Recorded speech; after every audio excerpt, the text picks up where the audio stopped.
বাজান দুনিয়া সম্পর্কে একটু মাঝে মাঝে একটু মুরাকাবা করো, আখিরাত সম্পর্কে একটু মুরাকাবা করো, অর্থাৎ চিন্তা করো, তারপর দুনিয়া থেকে বিদায় নিয়ে কবরে রওনা করো। কারণ হে কবরের যাত্রীরা, দুনিয়ার যে কোনো কাজের মধ্যে একবার নয়, দুইবার নয়, পাঁচবার যদি ঠগো, আবার ওই কাজের ভিতরে চেষ্টা করলে জিতবার আশা করা যায়। ম্যাজিস্ট্রেট কোর্টে কেস করিয়া যদি ঠগো, জজ কোর্ট, হাইকোর্ট, সুপ্রিম কোর্ট, আন্তর্জাতিক কোর্ট, প্রেসিডেন্ট কোর্টের ভিতরে আপিল কইরা জিতবার আশা করা যায়। কিন্তু এ কবরের যাত্রীরা, তোমার আমার সামনে আখিরাতের 5টা মামলা দাঁড় হইয়া আছে। এই মামলায় যদি খোদা না খাস্তে একবার কেউ ঠইগে বস,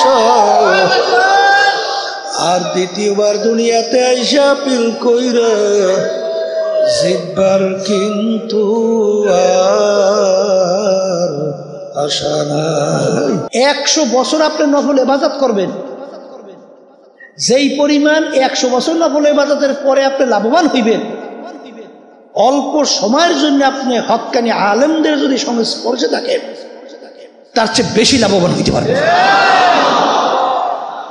এই জন্য আমার ভাইদেরকে বলবো, একটু পরীক্ষা করে দেখেন যে এই এলাকার ভিতরে অনেক আমার ভাইরা আছে যাদের কাছে আগে নামাজ ভালো লাগতো না, রোজা ভালো লাগতো না, আল্লাহর হুকুম নবীর তরিকা অনুযায়ী চলতে ভালো লাগতো না। এখন আল্লাহর ফজল কোরআনে হুশ থাকতে, জীবন থাকতে 5 ওয়াক্ত নামাজ ছাড়তে পারে না। আছে না নাই? দেখবেন আগে বিভিন্ন জুলুমের ভিতরে লিপ্ত ছিল, আল্লাহর ফজল করে এখন জুলুম ছাড়িয়ে দিস। আগে বিভিন্ন মিথ্যার মধ্যে, বিভিন্ন ধোঁকাবাজি, ষড়যন্ত্রের ভিতরে, চাঁদাবাজির ভিতরে বিভিন্ন কাজে লিপ্ত ছিল, এখন আল্লাহর ফজল সব ছাড়িয়ে দিস। এইটা কি কারণে হয়েছে? সওবাতের কারণে। জোরে বলেন, কথা ঠিক না ভাই? ঠিক। এই জন্য আমার ভাইদেরকে বলবো, যদি ভালো হইতে চান আর যদি জাহান্নাম থেকে বাইসে জান্নাতে যাইতে চান, আল্লাহর হুকুম কিন্তু মানা লাগবে। আল্লাহর হুকুম না মানা পর্যন্ত আপনি কখনোই আপনার যে চিন্তা, লক্ষ্য, উদ্দেশ্য কখনোই পৌঁছতে পারবেন না। সম্ভব? তাহলে আল্লাহ বলছেন যে তোমরা সাদিকিন বান্দাদের সঙ্গী হও, আর আপনি হন নাই, তাহলে আপনি লক্ষ্যে পৌঁছবেন কিভাবে? কোনোদিন সম্ভব না। এই কথা ঠিক না? ঠিক। এই জন্য আমার ভাইদেরকে বলবো, বিশেষ করে পর্দালে মা বোনরা তারা শুনতেছেন, একটু পরীক্ষামূলক দেখেন, সাদিকিন বান্দাদের সংস্পর্শে যাওয়ার পরে আপনার দিলের অবস্থানটা পরিবর্তন আল্লাহর বদলে হবেই, কোনো সন্দেহ না। এরপরে আমি আপনাদেরকে বিশেষ করে বলবো যে দিন রাত্র যত যায়, কিয়ামতের দিকে ততই তো আগে যাইতেছে সময়, ঠিক কি না? আজকে বাংলাদেশের মধ্যেও দেখবেন অনেক মুসলমান সন্তান পর্যন্ত তাদের কাছে ইসলামের নীতি আদর্শ, তাদের কাছে আল্লাহ আল্লাহ রসুলের কথা ভালো লাগে না। কথা ঠিক না? ঠিক। তাদের কাছে এখন ভালো লাগে পাশ্চাত্যের, বিজাতিদের কালচার। তাদের কাছে আজকে ভালো লাগে বিজাতিদের, পাশ্চাত্যের নিয়ম নীতি, আদর্শ, আচরণ। এটা কি ভালো লক্ষণ না খারাপ লক্ষণ? হ্যাঁ, আজকে ভালোই লাগছে। এই যখন সংলাপ করছিলাম আজকে, শুনছেন না? আজকে সংলাপ করছিলাম, বিভিন্ন দলীয় নেতারা আসছিল, তা 2-1 কর্নেল বক্তব্য রাখছিল। এই তারা হইল রিটায়ার্ড পার্সন, তারা বলতেছে যে আমার বলতে এত ভয় কিসে যে আমি একজন মুসলমান, আমি একজন মুসলমান, এই পরিচয় দিতে আমার দুর্বলতা কেন?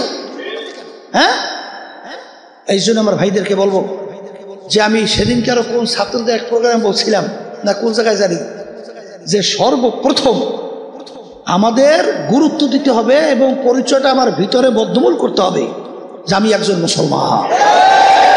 আর যখন আমি বলবো আমি মুসলমান, তখনই মুসলমানদের কোনো কাজ আছে না নাই? মুসলমান শব্দের অর্থ তো বোঝা লাগবে। মুসলমান একটা আরবি শব্দ। কি শব্দ? এই ইংরেজিতে বলা হয় সারেন্ডার। ইংরেজি কি? আর বাংলা অর্থ হলো আত্মসমর্পণ। এর নাম হলো মুসলমান। কথা ঠিক নেবে? ঠিক। আচ্ছা, আত্মসমর্পণ, সারেন্ডার। এই কার কাছে সারেন্ডার করবেন? আমরা ঈমান আনার সময় কি পড়ছিলাম? লা ইলাহা ইল্লাল্লাহু মুহাম্মাদুর রাসূলুল্লাহ লা মাকসুদা ইল্লাল্লাহ লা মাহবুবা ইল্লাল্লাহ লা মাশুকা ইল্লাল্লাহ লা ইলাহা ইল্লাল্লাহ মুহাম্মাদুর রাসূলুল্লাহ।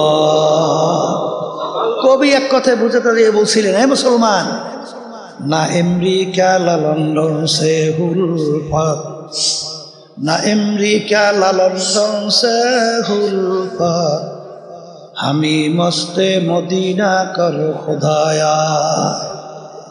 এ মুসলমান সন্তানেরা, আমাদের রাস্তা তো আমেরিকা লন্ডন বিজাতিদের কালচার এবং তাদের নীতি আদর্শ এবং তাদেরকে ফলো করা, এই রাস্তা আমাদের না। এই রাস্তা কি আমাদের? আমাদের রাস্তা হলো মদিনা শরীফ ঘুমাইয়া আছে, মুহাম্মাদুর রাসূলুল্লাহ সাল্লাল্লাহু আলাইহি ওয়াসাল্লাম। আমাদের রাস্তা হলো সেই আল্লাহর হাবিবের আনিত সেই নীতি আদর্শের রাস্তা। কথা ঠিক কিনা? মুসলমান দাবি করব ঠিকই, কিন্তু কাম মুসলমান করব না। কাম মুসলমান করব না। আমার দাদাজানের ক্যাসেটের বয়ানে শুনছাম, মুরব্বীরা অনেক সময় বলে, আচ্ছা আপনারা যারা মাহফিলে আসছেন, আপনাদেরকে যদি জিজ্ঞাসা করি আপনারা বেহেশতে যাইতে চান কে কে, জাহান্নাম থেকে বাঁচতে চান কে কে? আচ্ছা, একজনও বাদ আছে না? সবাই হাত উঠেছে, সবাই হাত উঠেছে না? এখন দাদাজান রহমাতুল্লাহি আলাইহি বলেন, মাশাআল্লাহ, আমি খুব খুশি হয়েছি, আলহামদুলিল্লাহ, আপনারা সবাই বেহেশতে যাবেন। এটা ভালো কথা না? কথা বলেন না কেন? না খারাপ কথা? এই আশাটা থাকা লাগবে না? কিন্তু বাজান, আপনাদের কাছে আমি একটা প্রশ্ন রাখলাম, আপনারা উত্তর দিয়ে। কি প্রশ্ন? আপনার বাড়ির পাশে হিন্দু হরিচরণ, নাম কি? হরিচরণও দাড়ি কামায়, তুমিও দাড়ি কামাও। হরিচরণ সুন্নাত তরিকায় চলে না, তুমিও সুন্নাত তরিকায় চলো না। হরিচরণ হিন্দুর বিবি পর্দা নাই, তোমারও বিবি পর্দা নাই। হরিচরণ হিন্দু পর্দা করে না, তুমিও পর্দা করো না। হরিচরণ কোনটা হারাম কোনটা হালাল এইটা তমিজ পার্থক্য কইরা খায় না, চলে না। তুমিও পার্থক্য কইরা খাও না, চলো না। এক কথায় হরিচরণ মিথ্যাবাজি করে, জুলুমবাজি করে, চাঁদাবাজি করে, গুণ খুম অনেক কিছু যার দরকার তাই করে। হুবাহু ওই কাজটা তুমিও করো। এখন তোমার কাছে বিচার রাখলাম, হরিচরণ যখন নাকি তোমার বাড়ির পাশের মসজিদের মধ্যে মুয়াজ্জিন আল্লাহর পক্ষ থেকে যখন তোমাকে দাওয়াত দেয়, আসসালাতু খায়রুম মিনান নাওম, ঘুম হইতে নামাজ ভালো। আমিও আমার মালিক বলেন যে আল্লাহু আকবার, আমি তাকাইয়া তাকাইয়া দেখি হরিচরণও নাকটাই না ঘুমায়, তুমিও নাকটাই না ঘুমাও। তুমিও মসজিদে যাও নাই, আমার হুকুম পালন করো নাই। জহুরে তোকে ডাকছি পাই নাই, আসরে ডাকছি তোকে আমি পাই নাই, মাগরিবের সময় ডাকছি তোকে আমি পাই নাই, হারে এশায় ডাকছি পাই নাই। রমজানের রোজা রাখার জন্য বলছি, তুই রমজানের রোজা রাখো নাই। পর্দা আমার হুকুম ফরজ, তোদেরকে পর্দা করার জন্য বলছি, তোরা পর্দা করো নাই। হারাম হালাল তমিজ পার্থক্য করে ইমতিয়াজ কইরা খাওয়া চলার জন্য বলছি, তুই সেইটা করো নাই, মানো নাই। এক কথায় মিথ্যা বলতে মানা করলাম, তুই মিথ্যা বলো, জুলুম করতে নিষেধ করছি, জুলুম করো। পরের মাল ঠগাইয়া ক্ষমতা পাইয়া নিজের সম্পদ বাড়াইতে চিন্তাও করো না। এখন আমার দাদাজান বলেন, ভাই এখন তুমি বিচার করো, কিয়ামতের ময়দানে আমার মালিক যদি তোমাকে বেহেশতে নেওয়া লাগে,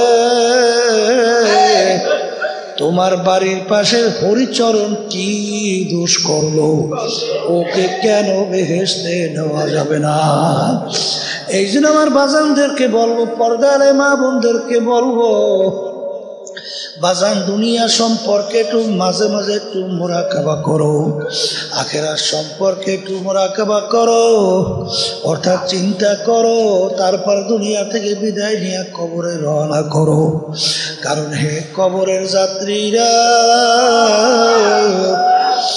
দুনিয়ার যে কোনো কাজের মধ্যে একবার নয়, দুইবার নয়, 5 বার যদি ঠগো, আবার ওই কাজের ভিতরে চেষ্টা করলে জিতবার আশা করা যায়। ম্যাজিস্ট্রেট কোর্টে কেস করিয়া যদি ঠগো, জজ কোর্ট, হাইকোর্ট, সুপ্রিম কোর্ট, আন্তর্জাতিক কোর্ট, প্রেসিডেন্ট কোর্টের ভিতরে আপিল কইরা জিতবার আশা করা যায়। কিন্তু এ কবরের যাত্রীরা, তোমার আমার সামনে আখিরাতের 5টা মামলা দাঁড় হইয়া আছে। এই মামলায় যদি খোদা না খাস্তে একবার কেউ ঠইগে বস, আর দ্বিতীয়বার দুনিয়াতে আইসা আপিল কইরা জিতবার কিন্তু আর আশা নাই। বাজানদেরকে বলবো, মাঝে মাঝে একটু চক্ষু বন্ধ করো, তারপর বিদায় নিয়ে কবরের দিকে পা বাড়াও। বাজান, যেই সম্পদের পিছনে পড়ছো, যেই ক্ষমতার পিছনে পড়ছো, যেই সম্মানের পিছনে পড়ছো, যেই গাড়ির পিছনে পড়ছো, যেই বাড়ির পিছনে পড়ছো, যেই নারীর পিছনে পড়ছো, একটু মাঝে মাঝে চক্ষু বন্ধ কইরা একটু মাঝে মাঝে চিন্তা কইরা দেখো, মরণ তো একদিন লাগবে। কারণ আজ পর্যন্ত দুনিয়ার ইতিহাস পইরা দেখো, যত বড় মেয়া বলো, যত বড় লোক বলো, যত বৈজ্ঞানিক দার্শনিক বলো, কেউ কিন্তু মউতের হাত থেকে কেউ রেহাই পায় নাই, কোনদিন পাবে না। বাজান ভালো কইরা বোঝো, আমার মালিক কেমন জানি, কার নাফরমান বান্দা বান্দির আচরণ দেখে আমার মালিক ডাক দিয়া বলে, হারে কবি মালিকের ভাষায় ডাক দিয়া দিয়া বলে, এই আব্দুল করিম হে রহিমা খাতুন, আরে আমার মালিক কেমন জানি বলে, যখন তোমার কেউ ছিল না তখন ছিলাম আমি, এখন তোমার সব হয়েছে, পর হয়েছি। এ বান্দা বান্দি মনে রাখিস, আবার যখন তোমার কেউ রবে না, তখন রব আমি। আমার কাছে আসতে হবে যতই ভাবো তুমি। কিন্তু এ বান্দা বান্দি মনে রাখিস, তোদেরকে আমি দুনিয়ার ভিতরে পাঠাইছি পরীক্ষার হলে পরীক্ষা দেওয়ার জন্যে, পরীক্ষার হলের ভিতরে পরীক্ষা দেওয়ার জন্যে স্বাধীনতা দরকার আছে না নাই? বাজান পরীক্ষার হলে ছাত্রছাত্রী পরীক্ষা দেয়, বাজান 3 ঘন্টার জন্য সময় দেওয়া হয়, বাজান পেপারও দেওয়া হয়, প্রশ্নও দেওয়া হয়। আরে কেউ যদি নিরিবিলি সময় পাইয়া যদি পরীক্ষা প্রশ্নের উত্তর ঠিক মতো না দেয়, যদি গল্প কাহিনী লেখা সময় নষ্ট করে, এক পর্যায়ে ফলাফল যখন বের হবে দেখবে ছাত্রছাত্রী ফেল করছে। এখন লজ্জায় মানুষের সামনে মুখ দেখাতে পারে না, ঘরের দরজা বন্ধ কইরা কাঁদে, কেন সময়টাকে নষ্ট করে ফেললাম। ঠিক বাজান রে, তোমাকে আমাকে মালিক পাঠাইছে, শব্দ করে দুনিয়াতে আমার মালিক পাঠাইছেন পরীক্ষার হলে পরীক্ষা দেওয়ার জন্য, পরীক্ষার হলে পরীক্ষা নেওয়ার জন্য। আমার মালিক বলে আমি তোমাদেরকে স্বাধীনতা দান করলাম, কারণ স্বাধীনতা না থাকলে পরীক্ষা দেওয়া যায় না। পরীক্ষার হলে স্বাধীনতা দিয়া তোমাদেরকে আমি দুইটা রাস্তা দেখাইলাম, হাদাইনাহুম নাজদাইন, একটা জান্নাতের রাস্তা আর একটা জাহান্নামের রাস্তা। দুনিয়ার স্বাধীনতার ভিতরে তুমি যেই রাস্তায় চলতে চাবা, তোমাকে সেই রাস্তায় চলার শক্তি আমি দান করব। আর যদি বেহেশতের রাস্তায় চলতে চাও, সেই রাস্তায় চলার তৌফিক আমি তোমাকে দান করব। আর কেউ যদি স্বাধীনতা পাইয়া জাহান্নামের রাস্তায় চলতে চাও, আমি স্বাধীনতায় বাধা তোমাকে দেব না, ওই রাস্তায় চলার শক্তি আমি দান করব। এ আল্লাহর বান্দারা ফিরআউন মাওলার সঙ্গে চ্যালেঞ্জ করলো, খোদাই পর্যন্ত দাবি করলো, বনে ইসরাইলের ছেলে সন্তানগুলা ধৈরা ধৈরা জবাই করলো। এত শক্তিধর, তাকে বলার দ্বিতীয় কোনো শক্তি নাই। ফিরআউনের কথা নীল দরিয়ার পানি ভাটা জোয়ার হয়। ফিরআউনের বাড়ির দরজা এমন একটা গাছ ছিল, যে কোনো রোগের নিয়াত কইরা খাওয়ার সঙ্গে সঙ্গে রোগ ভালো হয়ে যাইত। আমার মালিক ফিরআউনকে দুনিয়ার ভিতরে এমন আরামে রাখলো, ইতিহাসের ভিতরে দেখা যায় ৭৫০ বছরের মধ্যে ওর একদিন সর্দি জ্বর হয় নাই, এত আরামে রাখলো আমার মালিক। কিন্তু যখন ওর স্বাধীনতার হায়াতের বেড়া পার হইয়া গেল, আমার মালিক ওকে নীল দরিয়ার ভিতরে ফালাইয়া চুবাইয়া চুবাইয়া তারপর মারছিল। সাদ্দাত মাওলার সঙ্গে চ্যালেঞ্জ করলো, দুনিয়ায় ওর বেহেশত তৈরি করলো, মাওলার সঙ্গে চ্যালেঞ্জ করলো। আমার মালিকের সঙ্গে টিটকারি, মালিকের বেহেশতে যাবে না। বেহেশত কমপ্লিট দেখার জন্য দলে বলে যখন গেল, দেখে বেহেশতের দরজায় বাজান বুড়া দাঁড়াইয়া অপেক্ষা করতেন। আরে সাদ্দাতের মেজাজ টন, কে বুড়া আমার বেহেশতের দরজা দাঁড়াইয়া আছে। আহারে বুড়া ডাক দিয়া বলে, ও সাদ্দাত, আমি আজরাইল আছি তোর জান কবজ করার জন্য। আজরাইলের কথা শুই না, শরীরের ভিতরে থর থর করে কম্পন শুরু হয়ে গেল। ভাই আজরাইল বড় শখ করে বেহেশত তৈরি করছে, একটা নজর দেখার সুযোগ দাও। কথার কথা আজরাইল সালাতু সালাম বলে, ওরে খবিস, আরে আমার মালিকের সমস্ত নেয়ামত ভোগ কইরা স্বাধীনতা পাইয়া ধরাকে সরা জ্ঞান মনে করলি না। আমার মালিকের দেওয়া নেয়ামত চক্ষু দিয়া দেখছো, যাদের চক্ষু নাই তারা বোঝে চোখের কত মূল্য। আরে আমার মালিকের জবান দিয়া কথা বলছো, আমার মালিকের দেওয়া জবান দিয়া কথা বলছো, যাদের জবান নাই, যারা বোবা তারা বোঝে যে কথা বলার কি মর্ম। রে আমার মালিক তোমাকে আমাকে নেয়ামত কান দান করলো, যারা শোনে না তারা বোঝে কান কত বড় নেয়ামত। বাজার অনেক বড় লোক আমাদের সামনে বাচ্চাদেরকে নিয়ে আসে, ফুট করে সুন্দর চেহারা, ওদিকে বাপের চক্ষু দিয়া বাইয়া বাইয়া টপ টপ করে পানি পড়ে। জিজ্ঞাসা করি ব্যাপার কি? কান দেওয়ার বলে, হুজুর আমার মালিক ওকে প্রতিবন্ধী বানাইছে। আজকেও একটু আগে এক প্রতিবন্ধী একটা মেয়েকে নিয়ে আসছে, বা হুজুর 8 বছরের মতো বয়স, এইরকম ভাবে স্বাভাবিক বুঝে না। এ কপাল পোড়ালা, আজকে দুনিয়ার স্বাধীনতা পাইয়া, ক্ষমতা পাইয়া, দল দলের নেতা নেত্রী পাইয়া, আজকে সম্পদ পাইয়া, বাড়ি গাড়ি পাইয়া, আরামায়েশ পাইয়া ধরাকে সরা জ্ঞান মনে করো না। কিন্তু একটু মাঝে মাঝে চিন্তা করে, একটু চক্ষু বন্ধ করে মোরাকাবা করো। আমার মালিক ইচ্ছা করলে তোমাকে আমাকে প্রতিবন্ধী বানাইতে পারতো কি পারতো না? আমার মালিক তোমাকে আমাকে বেড়ে নেয়ামত দান করলো, এই নেয়ামত দান করছেন আমার মাওলা। এই দুনিয়াদার পাগল, আমার মালিক নেয়ামত দান করলে বাতাস টানলাম এবং ছাড়লাম। বাজান আমার মালিক যদি 5 মিনিটের জন্য বাতাস বন্ধ কইরা দেয়, বর্মে আর থাকবে না, প্রেসিডেন্টের প্রেসিডেন্টগিরি আর থাকবে না, সব লাশ হইয়া পইরা থাকবে। এই বাতাস নেয়ামত আমার মাওলা। এক কথায় মাঝে মাঝে একটু চিন্তা করো, মুরাকাবা করো, আইন তাউদ্দু নেয়ামাতুল্লাহি লা তুহসুহা।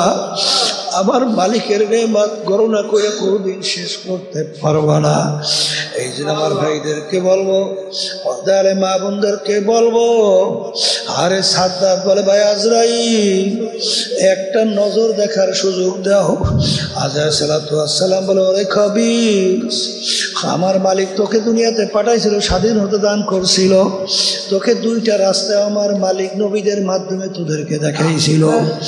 দুনিয়ার আনন্দ মোহে, দুনিয়ার মোহাব্বতে আখেরাতকে বলছ, আমার মালিকের হুকুম হয়ে গেছে তোকে ধৈর্য নেওয়ার জন্য। 1 সেকেন্ড আগেও হবে না, পরেও হবে না। ইদা জাআ আজালুহুম লা ইস্তাখিরুনা সাআতান ওয়া লা ইস্তাকদিমুন।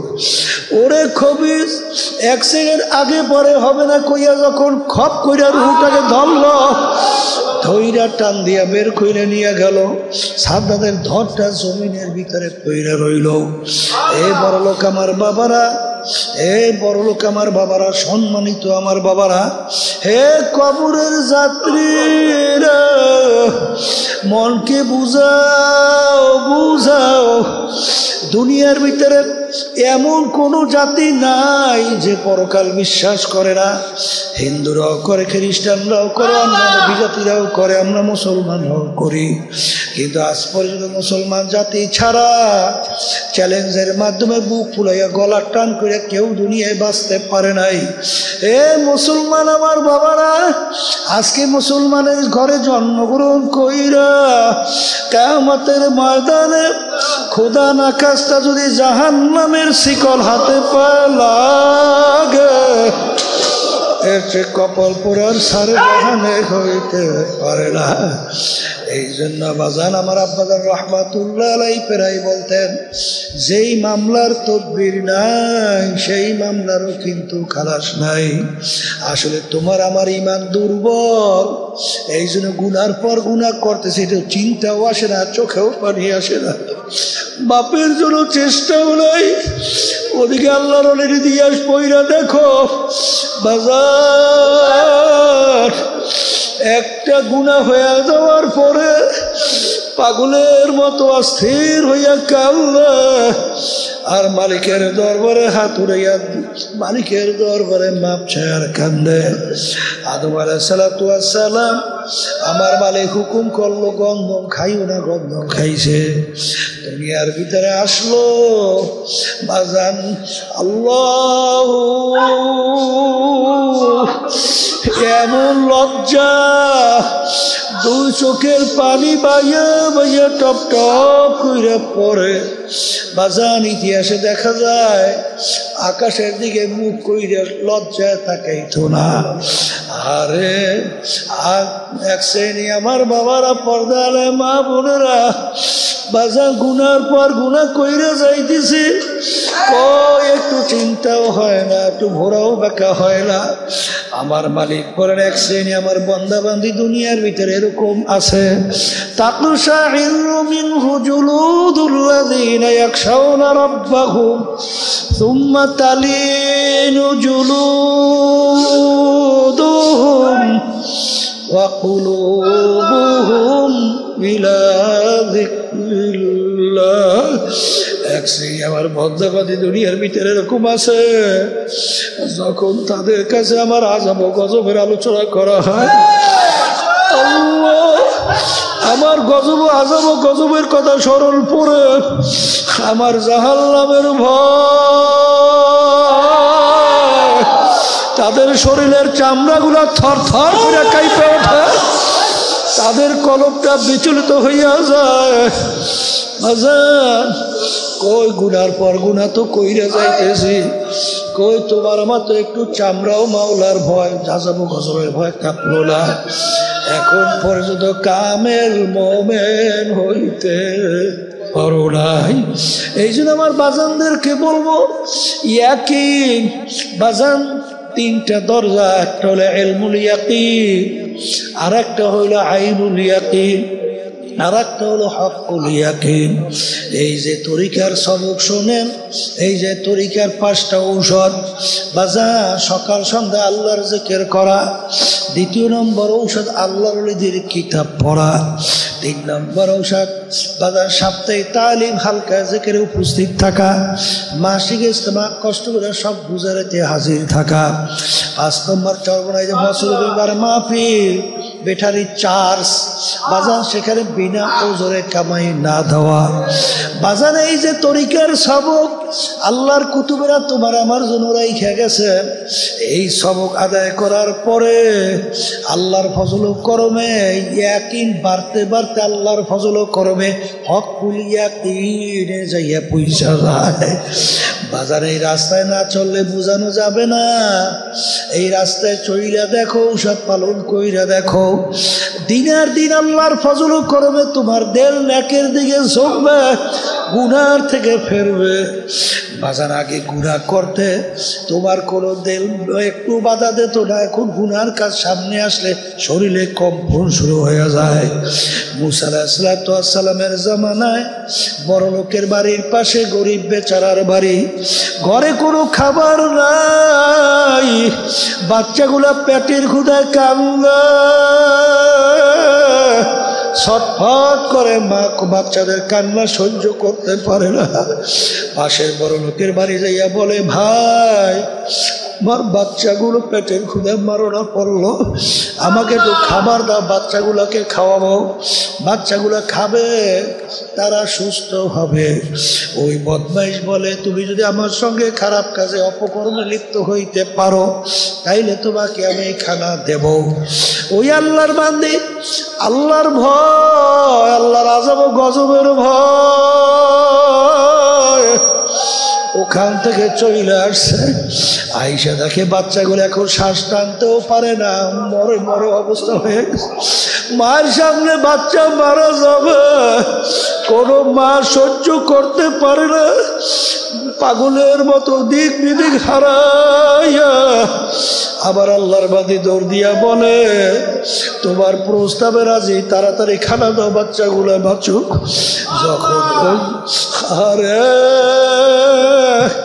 যখন অগ্রসর হইতেছে আল্লাহর বান্দির শরীরের মধ্যে থর থর করে কম্পন শুরু হয়ে গেল।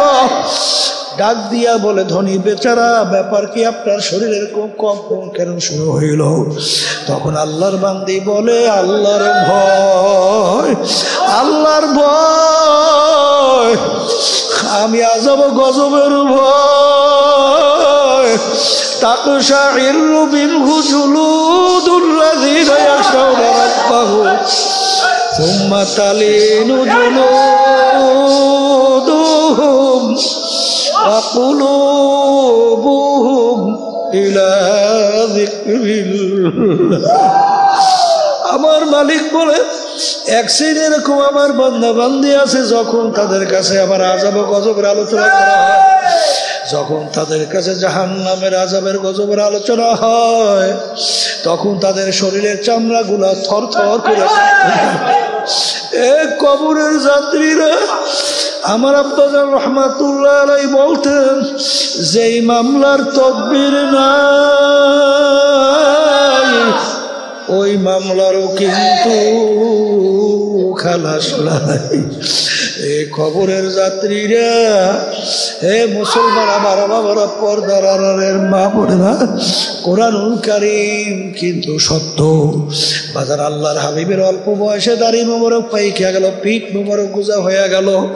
সাহাবায়ে কেরাম বলেন, হে আল্লাহর রাসূল, এত অল্প বয়সে আপনি দাড়ি মোবারক কেন পাইকে গেল, আপনার পিঠ মোবারক কেন গুজা হয়ে গেল? আল্লাহর রাসূল বলে, ও আমার সাহাবারা, আমি রাসূল যা দেখি তোমরা তো দেখো না, আমি রাসূল যা জানি তোমরা তো জানো না। আরে আমার মালিক নাফরমান, বেনমাজি, হারামখোর, সুদখোর, ঘুষখোর, জুলুমবাজ, মিথ্যাবাজ যারা আল্লাহর হুকুম আমার তরিকা অনুযায়ী চলে না, তাদের ব্যাপারে যে আযাব গজবের ঘোষণা দিয়েছে, ওই এক সেকেন্ডে আযাব সহ্য করার শক্তি কোনো মানুষের নাই। আমার উম্মত কিভাবে জাহান্নামের আগুনে জ্বলবে, এই চিন্তা আসলে আমি রসুলের দাড়ি পাইকে গেল, পিঠ গুজা হয়ে গেল।